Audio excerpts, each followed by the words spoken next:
Bismillahirrahmanirrahim. Minasyaitonirrajim. Bismillahirrahmanirrahim. Assalamualaikum warahmatullahi wabarakatuh.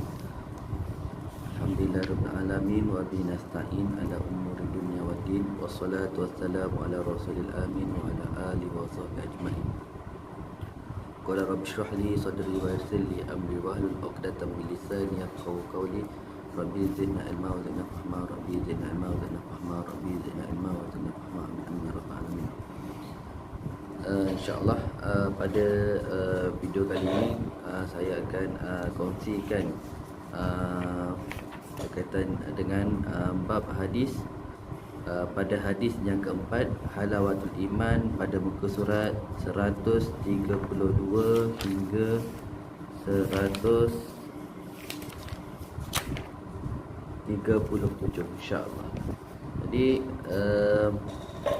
siapa yang ada buku teks boleh rujuk kepada muka surat buku teks Usuluddin tingkatan 1, hadis yang keempat, bahagian hadis yang keempat, muka surat 132 insya-Allah. Jadi apa yang kita perlu pelajari dalam hadis ini ialah, pertama sekali membaca hadis dengan bacaan yang benar. Kedua, menerangkan makna kalimah yang terpilih. Yang ketiga, syarah hadis secara secara umum. Yang keempat, alamat kemanisan iman. Yang kelima, apakah yang boleh kita dapat daripada hadis, insya-Allah. Jadi itulah 5 perkara yang insya-Allah pada hari ini kita akan pelajari dan bincangkan. Baik. Jadi hadis ini tajuk dia halawatul iman.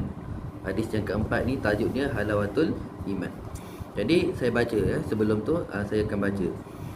Baik, bismillahirrahmanirrahim.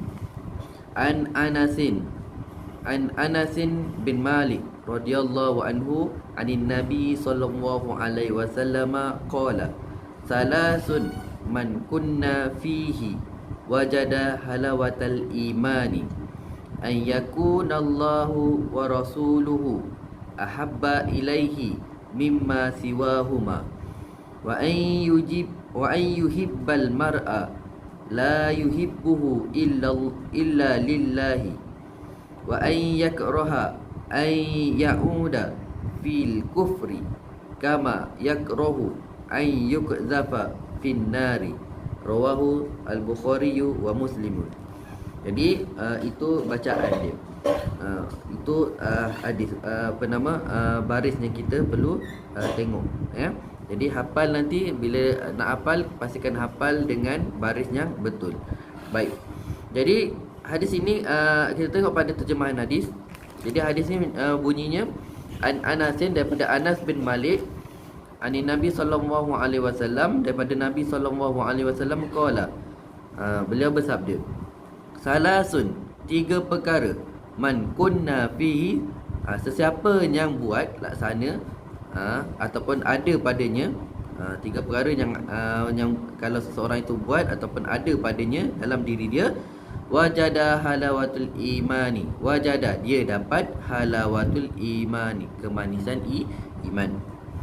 Ayyakunallaha, bahwasanya dia menjadikan Allah, wa rasuluhu, dan rasulnya, ahabba ilahi, lebih dicintainya, mimma siwahuma, mimma, daripada sesuatu, siwahuma, selain daripada Allah dan Rasul. Huma tu kembali pada Allah dan Rasul. Wa an yuhibba, bahwasanya mencintai, al-mar'a, seseorang, la yuhibbuhu, tidak dicintainya, la yuhibbuhu, tidak dicintainya, illa lillahi, melainkan kerana Allah, illa lillahi, melainkan kerana Allah. Wa an yakraha, dan bahawasanya dia benci, an ya'uda, dia kembali, fil kufri, kepada kekufuran, kama, seperti mana, yakrahu, dia benci, an yukzafa, dicampakkan, fin nari, dalam api neraka. Jadi itu sedikit berkaitan dengan hadis dan terjemahannya. So kat sini ada kita tengok balik hadis ni, dia ada empat empat ma'ani kalimat yang kita kena tahu. Salasun, apakah yang dimaksudkan dengan salasun? Kedua, man kunna. Ketiga, halawatal imani. Dan yang keempat, ayyauda fil kufri. Baik, tengok betul-betul ya. Jadi tiga, kalau ikutkan tiga, macam mana kita boleh terjemah, Ustaz boleh terjemah tiga perkara. Kembali kepada syarah ulama, iaitu ma'anil mufradat. Tengok ulama kata apa? Salasun itu salasun khisalin, ciri, au sifatin, ciri ataupun sifat. Tiga perkara, iaitu tiga ciri ataupun tiga sifat. Man kunna pula wujidna wa khusilna. Wujidna didapati, khusilna dihasilkan, didapati dan dihasilkan. Man kunna, siapa yang ada, siapa yang buat, siapa yang dah dapat. Dapat pada mana? Dapat dalam diri dia, terdapat dalam diri dia. Halawatul iman ai al-iltizazu, kelazatan, keseronokan. Wa mailun, dan kecenderungan. Al-qalbu, hati, ilaihi, kepadanya. Kembali kepada iman. Yang ni ni kembali pada Allah lah. Kat sini kembali kepada Allah. Ai yauda fil kufri, ai yasira ilal kufri. Yasira, kembali, ila, kepada al-kufri, kekufuran. Jadi kalau tengok, siapa yang tengok ada buku, boleh rujuk pada muka surat 133, yang mana 133 yang bawah tu ada disertakan dengan doa. Maka sebaiknya kita selaku orang Islam yang beriman, hendaklah kita cuba menambahkan iman kita, dapatkan kelazatan iman ni dengan banyakkan berdoa. Allahu a'lam. Seterusnya, syarul hadis ijmalan. Okey, kat sini Ustaz tengok ada tiga poin. Maksudnya semualah dekat situ ya. Okey, tengok. Poin yang pertama, al-imanu billahi, beriman dengan Allah, halawatun, manis, wal lazzah, dan enak. Wa hadzal halawatu, dan kemanisan ini, la yazuquha, tidak merasainya, kullu mar'in, oleh setiap orang. Maksudnya bukan semua orang akan merasakan kemanisan iman. Macam contoh, kita sebelum ni kita dah bincang berkaitan dengan hakikatul Islam. Kita dah sebut bukan semua orang yang Islam itu beriman, bukan semua orang, tapi orang yang iman tu pastinya dia Islam. Saya ulang lagi sekali, bukan semua orang Islam itu beriman, tetapi orang yang beriman tu pastinya dia Islam. Nak katanya bab hati dan bab zahir ni, bab luaran dan bab dalaman ni, dua-dua kena seiring. Bab hati dan bab zahir ni dua-dua kena seiring. Dia tak boleh salah satu. Allahu a'lam. Dia sebut bahkan yazuquha, merasainya, man tawaffarat, sesiapa yang terdapat, fihi, padanya, salah satun khisalin, tiga sifat. Tiga sifat ataupun tiga perkara. Tiga sifat ataupun tiga perkara ataupun tiga ciri. Itu poin yang pertama. Okey, poin yang kedua. Okey. Khisalul halawatul iman. Tulis kat situ khisalul halawatul iman. Pertama, mahabbatullahi wa rasulihi mimma siwahuma, aksaru mimma siwahuma. Itu boleh letak dash pertama. Dash kedua, wa mahabbatul mar'u, dan mencintai seseorang, fillahi, kerana Allah. Yang ketiga, wa karahatul uddatin, dan membenci kembali, ilal kufri, kepada kekufuran. Itu poin yang kedua. Poin yang ketiga, faman tawaffarat fihi, sesiapa yang terdapat padanya, hadzil khisalin, ciri-ciri ini, fa innahu, maka sesungguhnya, fa innahu, maka sesungguhnya dia yash'uru, telah hidup ataupun telah merasai halawatul imani, kemanisan iman, billahi, kepada Allah, allazi la ilaha illahu, yang tiada Tuhan melainkannya, al-wahidun, yang semata-mata, al-ma'budun, yang disembah. Wallazi, okey, tu sikit sampai situ saja. Sampai situ sahaja. Okey, kalau nak pendekkan pun, fa innahu yash'uru halawatul imani, sampai situ pun dah cukup. Okey. Dan poin yang seterusnya, kita pergi pula kepada alamatu halawatil imani, alamat ataupun petanda seseorang itu mendapat kemanisan iman. Seperti mana yang Ustaz sebut tadi, halawatul iman ni ada tiga ciri. Apa dia? Yang pertama, mahabbatullahi wa rasulihi, kecintaan kepada Allah dan Rasul. Yang mana poin dia apa?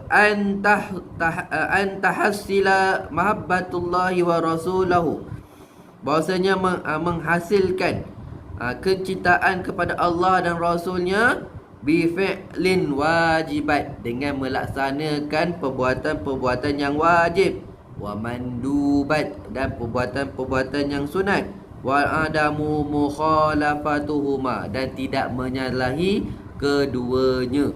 Maksudnya tidak menyalahi Allah dan Rasul, tidak menyalahi apa yang Allah dan Rasul perintahkan. Faiza, ini poin yang kedua, faiza tahayya'a, maka apabila seseorang itu bersedia, lil abdi, bagi hamba itu, zalika, atas buat perkara tersebut, kana mahabban khalisan lillah, jadilah dia itu kecintaan yang semata-mata lillahi ta'ala, kerana Allah Ta'ala, wa rasulahu, dan kepada Rasulnya. Itu yang cirinya pertama, yang boleh kita dapat ataupun kita tahu seseorang itu mendapat halawatul iman. Okey, maksudnya siapa yang tak suka buat benda yang baik ni, dia tak dapat halawatul iman. Dia tak suka buat benda-benda yang sunat, ataupun suka-suka berkira-kira untuk buat benda yang sunat, apatah lagi benda-benda yang wajib, maka dia tak termasuk dalam orang yang dapat halawatul iman. Kenapa penting kita dapat halawatul iman? Pasal orang kita ni, agama ni bukan semata-mata berkaitan dengan zahir semata-mata. Dia berkaitan dengan apa yang kita rasa. Agama ini dia berkaitan dengan apa yang kita rasa, bukan semata-mata apa yang kita buat. Kalau bahasa guru-guru saya, dia selalu sebut agama ini is all about reaction, not about action. Agama ini dia berkaitan dengan reaction, kan? Bukan semata-mata action kita. Action kita tu apa? Luaran lah, solat, puasa, zakat dan sebagainya. Bukan semata-mata tu. Dia berkaitan dengan reaction. Apa perasaan kita bila kita melakukan amalan yang Allah perintahkan kepada kita, kan? Apa kita rasa? Adakah kita rasa kita solat? Adakah kita solat dengan perasaan kita rasa Allah malas, semua tu? Itu akan mendapatkan ataupun menguatkan ataupun menaikkan taraf iman kita, kan? Ataupun kita dipaksa oleh siapa-siapa untuk solat dan zakat dan sebagainya, kita buat dengan keadaan terpaksa, ataupun kita buat dalam keadaan kita ni benci, adakah kita tu cukup sekadar itu saja dalam pengamalan agama kita? Tak, tak, kan? Tak, bukan macam tu. Agama kita is about reaction, bukan semata-mata action. Allahu a'lam. Ngaji sukunya tu Baik. Ciri kedua, seseorang itu telah mendapat halawatul iman, tuhassilal habba, menghasilkan kecintaan, fillahi, kepada Allah, wal bughdu fillahi, dan membenci juga kerana Allah. Maksudnya kat sini kita mencintai seseorang dan membenci seseorang kerana Allah. Maksudnya apa? Kita ni kalau kita benci orang, kita tak bukanlah kita diajar pada kita benci diri seseorang tersebut. Kita diajak untuk benci perbuatan seseorang tersebut. Sebab tu kalau kita tengok dalam hadis yang lain disebutkan dengan bahasa man ra'a minkum munkaran falyughayyiru bi yadihi fa in lam yastati' fa bi lisanihi fa in lam yastati' fa bi qalbihi wa zalika adhaful iman. Yang mana Nabi SAW menyebutkan dengan bahasa yang lain, yang mana Nabi menyebutkan dengan bahasa last kali adhaful iman ialah dengan membenci dengan hati. Apakah yang dimaksudkan dengan benci dengan hati? Kata ulama, yang dimaksudkan dengan membenci dengan hati tersebut ialah kita mempamerkan apa yang ada dalam hati kita. Kita benci seseorang itu buat perbuatan yang dosa, kita kena tunjuk dengan reaksi kita, perbuatan kita, kan? Kalau tak tentukan dengan perbuatan, dengan reaksi kita, menunjukkan kita tak setuju dengan perbuatan dosa ataupun mungkar tersebut. Okey, sebab tu kita kena relate dengan agama ni. Bukan semata-mata kita belajar satu, lepas tu kita sikit, tak dia relate dengan banyak perkara. Allahu a'lam. Dan seterusnya, ciri yang ketiga daripada halawatul iman ialah disebut karahatul a'udatun ilal kufri. Membenci dia, udatun ilal kufri, kembali kepada kekufuran. Wal khufu minhu, dan takut daripadanya kekufuran, dan dia takut untuk kufur kembali. Apa maksudnya? Poin dia, ja'at ba'dal hubbi fillahi, telah datang ba'dal hubbi fillahi, selepas daripada kecintaan kepada Allah Subhanahu Wa Taala, datang kepada kecintaan kerana Allah Taala dan benci kerana Allah Taala. Wa zalika, jadilah idza dakhala al-imanu, apabila telah masuk iman, fi qalbil abdi, dalam hati hamba, wa saddaqu, dan dia membenarkan. Dia sebut apa maksud membenarkan? Membenarkan ni tak ada rasa langsung kat dalam hati ni, tak suka, tak ada rasa dalam hati ni rasa berat, benci dan sebagainya. Yang istilahnya pro dengan apa yang Allah perintahkan untuk buat. Apa yang berlaku? Itu yang dinamakan dengan as-siddiq. Itu dah dinamakan dengan as-siddiq. Kalau ada rasa benci dekat dalam hati kita, susah menyampah keadaan dalam hati kita, nama itu masih lagi tak siddiq. Na'udzubillah, takut kita ni masih lagi fasik. Di zahir buat, dalam hati buatlah lain. Itu kan namanya munafik. Okey. Fa inna, maka sesungguhnya, man abroda, siapa-siapa yang jelas adalah ilu akan dalil-dalil ataupun petunjuk ala sidqihi, atas kebenaran iman dia, wa khaufu, jadilah dia tu orang yang takut min udatin ilal kufri, daripada kembali kepada kekufuran. Iaitu saya cakap, kalau kita nak tahu kita ni kufur ataupun tidak, munafik ataupun tidak, tak dapat tidak, mesti kita kena mengaji lebih daripada apa yang sepatutnya. Tak cukup hanya mengaji dekat dalam kelas saja, mesti mengaji di luar kelas, kuliah maghrib dan sebagainya. Allahu a'lam. Jadi dalam hadis ni pada muka surat 135, apa yang kita boleh belajar daripada hadis ini? Ma yushidu ilaihil hadis innal imana, sesungguhnya iman itu halawah, sangat manis. Halawah, manis. Walazah, dan lazat. Yuhasiha al-muqarrabun, yang dirasainya oleh orang-orang yang dekat kepada Allah. Yang kedua, al-hasu, gesaan, alal ikhlasi, untuk ikhlas, mahabbatun nasi, mencintai akan manusia, wa tahmisuha lillahi, boleh kata tahmis ni, dan memelihara, memelihara, mencintai juga lain, lillahi, kerana Allah Ta'ala. Memelihara kecintaan itu kerana Allah Ta'ala. Bukan tak boleh cintakan makhluk, tapi berpada-pada cinta tu pula kerana Allah Ta'ala, bukan cinta tu kerana hawa nafsu ataupun hawa nafsu ni macam-macam lah, kecantikan dan sebagainya. Yang terakhir, al-hasu ala ittiba'u, gesaan atas mengikut, al-awamiri, perintah-perintah, wa ijtinabi, dan menjauhi, an-nawahi, linaili, bagi mendapat ataupun bagi mencapai, mahabbatun lillahi, kecintaan kepada Allah, wa rasulihi, dan rasulnya. Jadi adik-adik, anak-anak yang dirahmati Allah sekalian, jadi saya rasa cukup sampai situ. Jadi boleh hafal hadis ini, sebab dalam kurikulum kita ada bertanyakan berkaitan dengan soalan hifzul hadis, insya-Allah. Jadi ingat, daripada saya nak pesan terakhir, pastikan kita belajar tu bukan semata-mata kita belajar kerana nak periksa. Belajarlah kita kerana Allah Ta'ala untuk kita beramal. Belajarlah kita kerana Allah Ta'ala untuk kita beramal, supaya kita ni selamat di dunia dan di akhirat, insya-Allah. Kita jumpa di siaran akan datang. Assalamualaikum warahmatullahi wabarakatuh.